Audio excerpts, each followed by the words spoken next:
Happy Friday, everybody. Uh, hmm, I am tired.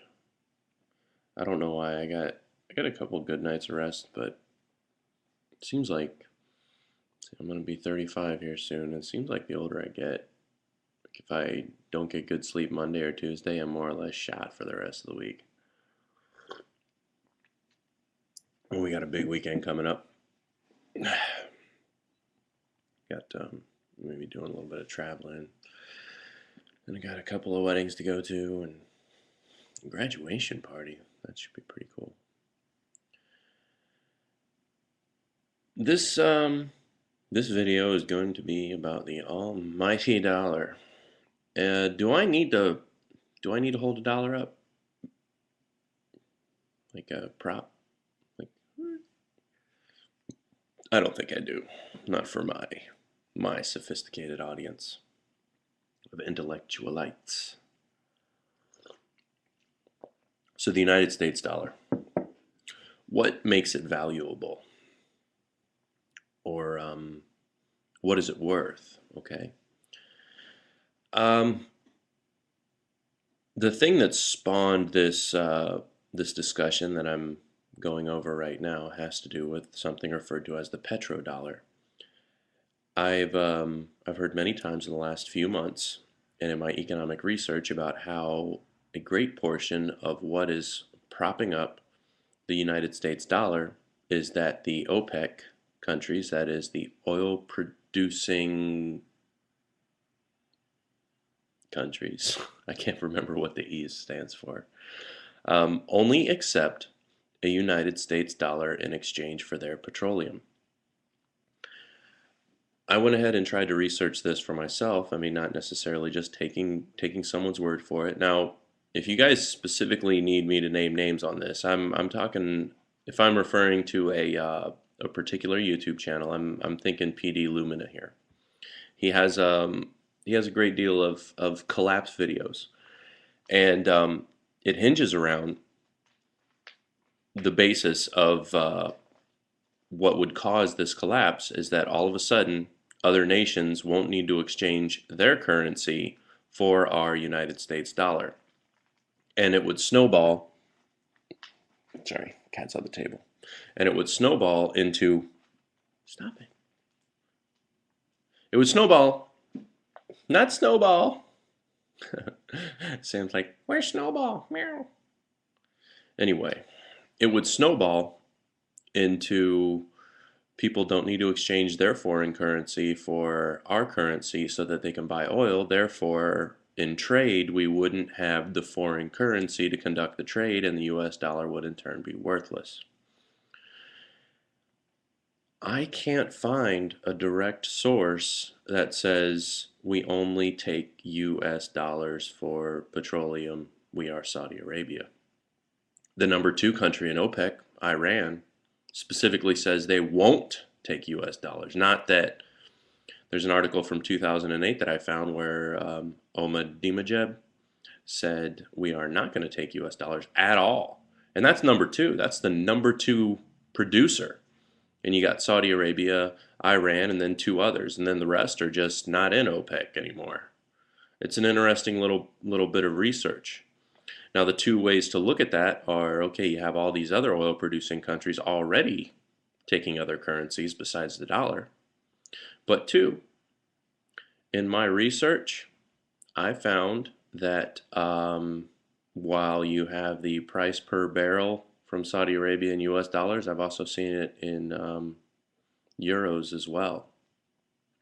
Now, I'm not trying to be a naysayer here. What I'm trying to say is in my research, when I research and I type in the petrodollar and I'm trying to find out information, and that is to say, I want to see a guy from a company in Saudi Arabia who owns a Saudi Arabian producing oil facility say, listen, we only take United States dollars, period. If anybody can give me that source, it'd be much appreciated. And I'm not doing it to debunk, and I'm not doing it to say, hey, you're just wrong. I'm not trying to be that way.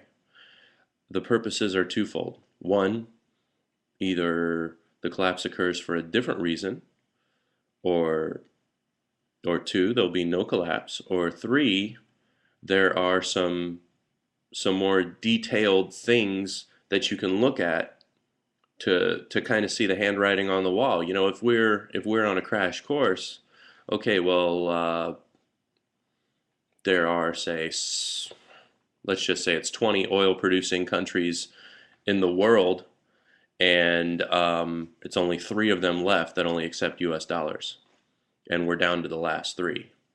Why don't you say something like that if it's true? But I'm not sure it is. What I don't see as a valid source is when I Google it and I see a opinion Q&A website where a dude spouts off. You know, it could be anybody answering. Look at Wikipedia. You can make that sucker say anything. We can say anything on the internet. And again, it's not about being a naysayer. I believe it's about being a responsible journalist, so to speak. And I don't necessarily consider myself a journalist, but I believe I have a place in the media, and I'm just trying to check this particular fact. Because if you got two choices, you can build a house on a solid foundation, or you can build it on sand. Um, and this is mainly to those who carry that message. I'd like to see the specific source and be outside of opinions. You know, I'm not particularly concerned with the likes of Alex Jones or Bill O'Reilly or whomever who just stated that's what OPEC does. I looked all up and down OPEC's site. I researched quite a bit on the internet, and I must be just missing something, as I'm at the foot of the greatest library the world has ever seen. You would think that it'd be easier to find something so important. So either it's a massive cover-up, or it just isn't there, or maybe it doesn't even matter. So back to what makes the dollar worth something, or what is the dollar worth? Here's some variables. In trading, which is something that I'm into and a few other people are into, we are constantly looking at the variable values of products, and it's completely liquid. It's like a push and pull. You know, one day a product is worth $10, and then the next day a product is worth $15. And when I say worth, I mean is selling for. What's the difference between Tuesday, when a stock sold for 10, and Wednesday, when a stock sold for 15? Is it different? Is the feeling different? Is the return on that stock on Tuesday going to be 10 and then Wednesday going to be 15? I personally believe that what happens in our discussions, we have a crossroads. We have, in this economic crossroads, in this economic and survivalist type crossroads, we have people that go to work, they get a job, they get paid a salary or an hourly wage. They do their tasks, and you feel that the tasks you do during the week are worth the monies that you get in return. So you're like, okay, well, in my case, a dollar is worth, say, 15 minutes of my time. I understand that's low, but let's keep it a round figure. 15 minutes of me doing something is worth $1. Well, there's another guy at your work who makes a little bit more than you, and you can only get 10 minutes of his time for $1. You guys do the exact same amount of stuff inside of 10 minutes, but you're still going for another 5. So what's that dollar worth? You go to Walmart, okay? And let's say you're trying to buy a Swiss Army knife, and the Swiss Army knife at Walmart cost $10. You go get on eBay, same Swiss Army knife. Let's say they're both brand new in the little box. If you want to go to Walmart, you're paying 10. You get on eBay, there's no reserve, and you put your bid, and you get the exact same knife for $5. What's a dollar worth then? Is a dollar worth on the eBay one? Is a dollar worth 20% of the knife versus a dollar only worth 10% of the knife? Which is it? What's the dollar worth? Is it worth 10% of the knife, or is it worth 20% of the knife? Or did they just print twice as much money?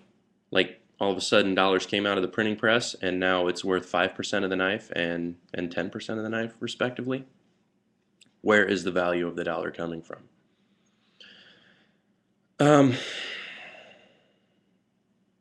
My point of this video is to make more questions than it is answers. There's a lot more that I'd like to discuss with this, and I'm very, very open, and I'm not trying to convince you of the way that I'm thinking. What I'd like to do is open minds that aren't open, and share thoughts with open minds that are already open. I'm very lucky to have subscribers and people that watch my videos that have a great deal of life experience, and I'm even more lucky to have people that have different experiences than me. And what I'm most lucky in is that I've got people that aren't afraid to speak up when their opinion's different than mine, or aren't afraid to tell me when I'm wrong. For me, it's honestly not about being right or being wrong, because there's only one person who knows truly what's right, and the best thing that we can do is make the best decisions with the informations that we have in a moment in time. We can't think about what we're doing right now and fast forward to the future and think about how history will judge us. That's not how we get to live. So there you go. And I'll be out a little bit this weekend. So if I'm a little slow in responding to comments and that sort of thing, then I apologize in advance. So we'll see you later.